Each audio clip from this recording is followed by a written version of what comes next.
हाय, hello, नमस्कार. स्वागत आहे तुमचं आपल्या यूट्यूब चॅनलमध्ये.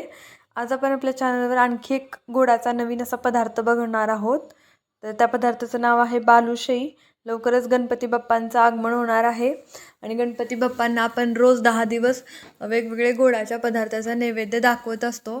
तर त्यासाठी आज आपण इथे एक बालुशाहीची रेसिपी पाहणार आहोत.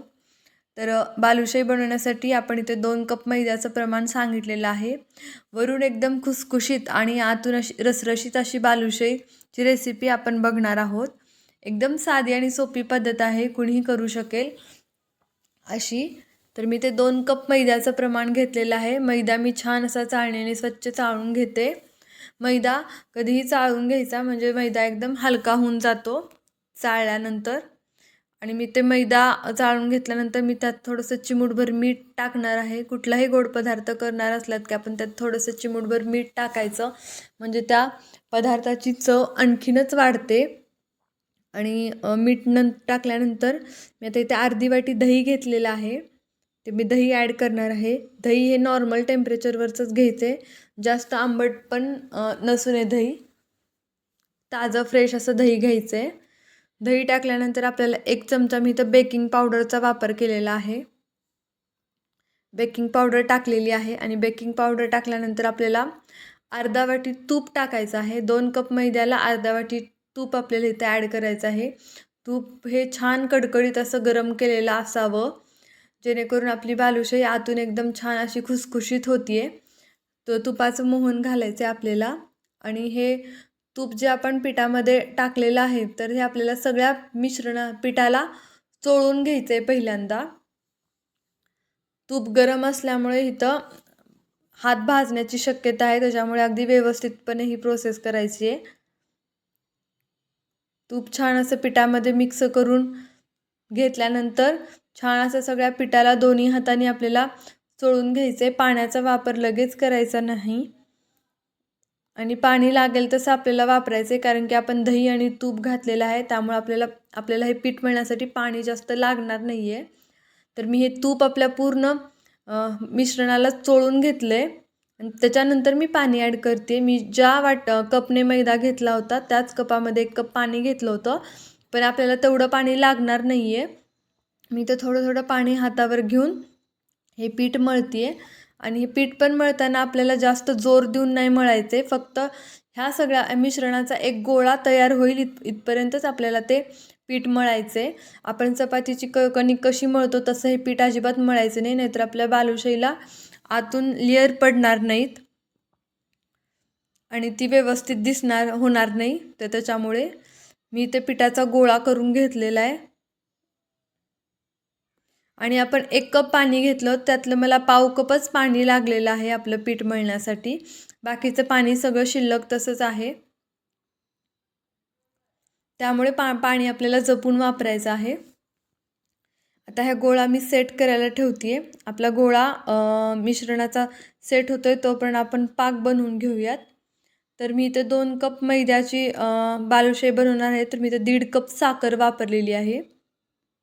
1.5 कप साखर आणि अर्धा कप पाणी. ज्या कपाने आपण मैदा घेतला त्याच वाटीचं किंवा कपाचं प्रमाण आपल्याला वापरायचं आहे. अर्धा कप पाणी टाकायचे आणि आपल्याला गॅसची फ्लेम ऑन करून आपल्याला ह्याचा पाक बनवून घ्यायचा आहे.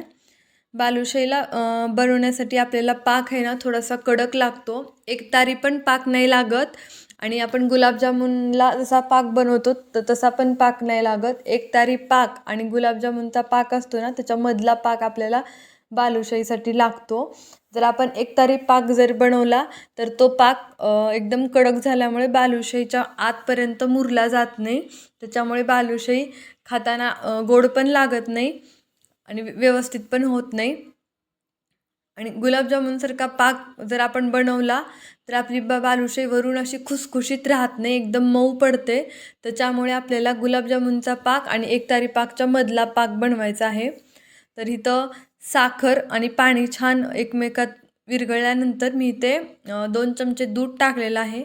तर ही एक ट्रिक आहे की आपला पाक जो आहे तो काळपट दिसत होता, तर आता हे साखरेची जी घाण आहे, साखर टाकल्यानंतर जो पाकाला काळपटपणा आलेला होतो, तर त्यात साखरेच्या बरेच डर्ट इम्प्युरिटी असते, मग ती काढण्यासाठी मी इथं 2 चमचे दुधाचा वापर केलेला आहे. 2 चमचे दूध टाकल्यानंतर पाक जसा जसा शिजेल आपला उकळेल तसं तसं साखरेतली जी घाण आहे ती सगळी आपल्या पाकाच्या वर असा एक काळा थर येतो. मग तो आपल्याला चमच्याने एका वाटीमध्ये काढून घ्यायचा. आणि तुम्ही बघू शकता, तुम्हाला मगाशीचा पाक आणि आताचा पाकाच्यात फरक जाणवत असेल की इथं आपला पाक स्वच्छ झालेला आहे. आणि 5 ते 6 मिनिटानंतर मी ते आपला पाक चेक करते.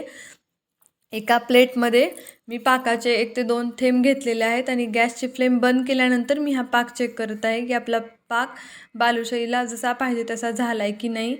तर मला इथे लक्षात आलं की आणखी एखादा मिनिटभर आपल्याला हा पाक शिजवून घ्यायची गरज आहे. तर मी परत एकदा गॅसची फ्लेम ऑन केली. कधी पाक चेक करताना गॅसची फ्लेम बंद करायची आणि मग आपल्याला पाक चेक करायचा, नाही तर आपण पाक चेक करत बसलो तर तोपर्यंत गॅस चालू ठेवला तर ते आपला पाक आपल्याला पाहिजे त्याच्यापेक्षा थोडा पुढे जातो, कडक होतो, मग आपली रेसिपी बिघडते. त्याच्यामुळे गॅस बंद करायचा आणि मग पाक चेक करायचा. मी 1-2 मिनिट पाकाला आणखीन शिजवून घेतलं आणि आपला परफेक्ट असा पाक तयार झालेला आहे, आपल्याला जसा हवा आहे तसा. तर मी आता इथे तेल गरम करायला ठेवते. आपल्या इकडे तेल गरम होतंय तोपर्यंत आपण आपल्या बालुशाही बनवून घेऊयात. आपला पाक तयार झालेला आहे, आपलं पीठ पण छान असं सेट झालेलं आहे. तर मी आता बालुशाही बनवून दाखवते तुम्हाला. बालुशाही तुम्हाला जेवढ्या साईजची बनवायची आहे तेवढ्या साईजचा पिठाचा गोळा आपल्याला घ्यायचा आहे. तुम्ही मोठी पण बनवू शकता, लहान पण बनवू शकता. मी तर मीडियम साईजच्या बालुशाही बनवणार आहे, त्यामुळे मीडियम साईजचा गोळा मी दोन्ही तळ हाताच्या मध्ये ठेवलेला आहे आणि एकदम दोन्ही हाताने त्याला अलगद असं प्रेस करते, फिरवते. जास्त जोर द्यायचा नाही आहे आपल्याला, नाहीतर आपल्या लेयर्स व्यवस्थित येत नाहीत. आणि त्याच्यामधोमध छान असं छोटंसं होल पाडायचं आहे.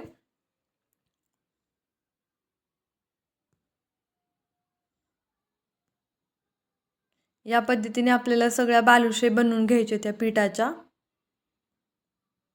आणि आपण बेकिंग पावडर ॲड केल्यामुळे ह्याच्यामध्ये तेलामध्ये गेल्यानंतर त्या आणखी फुलणार आहेत, ह्याच्यापेक्षा थोडीशी डबल साईज त्यांची होणार आहे.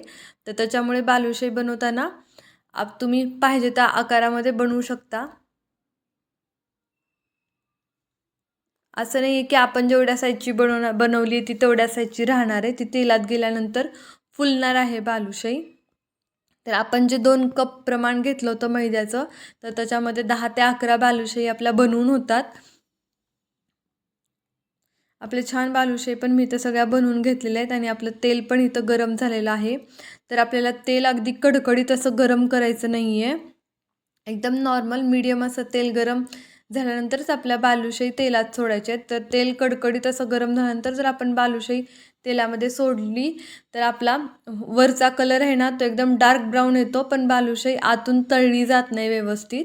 आणि वरचा कलर डार्क ब्राऊन आल्यामुळे आपल्याला वाटतं की ते तळली आणि आपण ते काढून घेतो, पण ती आतून कच्ची तशीच राहते. त्याच्यामुळे तेलात टाकतानाच बालुशाही एकदम मीडियम असं तेल गरम झाल्यानंतर टाकायचे. तुम्हाला इथं दिसत असेल अगदी थोडेसेच असे बुडबुडे बालुशाही टाकल्यानंतर मी वर येत आहे. त्याचा अर्थ असा की आपलं तेल जास्त गरम नाही आहे, एकदम कडकडीत असं गरम नाही आहे. आणि सगळ्या बालुशाही आपल्याला एकदम लो फ्लेमवर तळून घ्यायचे आहेत. खूप पेशन्स लागते ही बालुशाही तळण्यासाठी. खूप पेशन्स ठेवून आपल्याला ही बालुशाही तळून घ्यायची आहे. घाई गडबड अजिबात करायची नाही. गॅसची फ्लेम अगदी बारीक, एकदम बारीक ठेवायची आणि आपल्याला बारीक फ्लेमवरच सगळ्या बालुशाही तळून घ्यायच्या आहेत. तर इथे आपल्या बालुशाही तळून झालेल्या आहेत. छान असा ब्राऊन कलर त्याला आलेला आहे. मी आता इथे काढून घेते त्या बालुशाही आणि नंतर आपण जे आणखी बालुशाही बनवल्या होत्या ते पण आपल्याला परत तळून घ्यायचे आहेत. बालुशाही तेलातून बाहेर काढल्यानंतर त्या लगेचच पाकामध्ये टाकायचे आहेत. अगदी अर्धा मिनिटभर त्या ठेवायचे आहेत आणि त्यातलं तेल नितळून काढायचे आणि नंतर त्याला पाकात टाकायचे. आणि पाक पण गरम पाहिजे आपल्याला, थंड पाकामध्ये नाही टाकायचे आहेत. गरम पाकामध्ये आपल्याला बालुशाही टाकायचे आहेत. जर पाक थंड झाला असेल तर तुम्ही त्याला गरम करून घेऊ शकता. मी तर पाकाचं टेम्परेचर चेक केलं की आपला पाक गरम आहे का नाही, तर आपला पाक गरम आहे.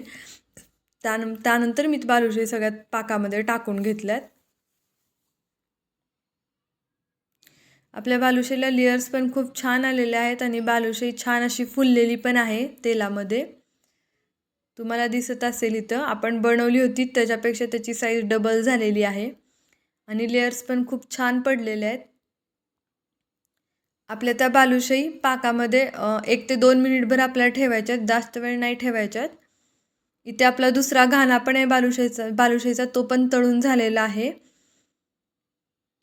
आणि पहिला बालुशाही ज्या आपण पाकामध्ये टाकला होता मी 1 मिनिटानंतर त्या लगेच पाकातून काढल्या आणि एका चाळणीवर ठेवल्या, जेणेकरून त्यातला जो एक्स्ट्रा पाक आहे ना तो सगळा खाली नितळून जाईल.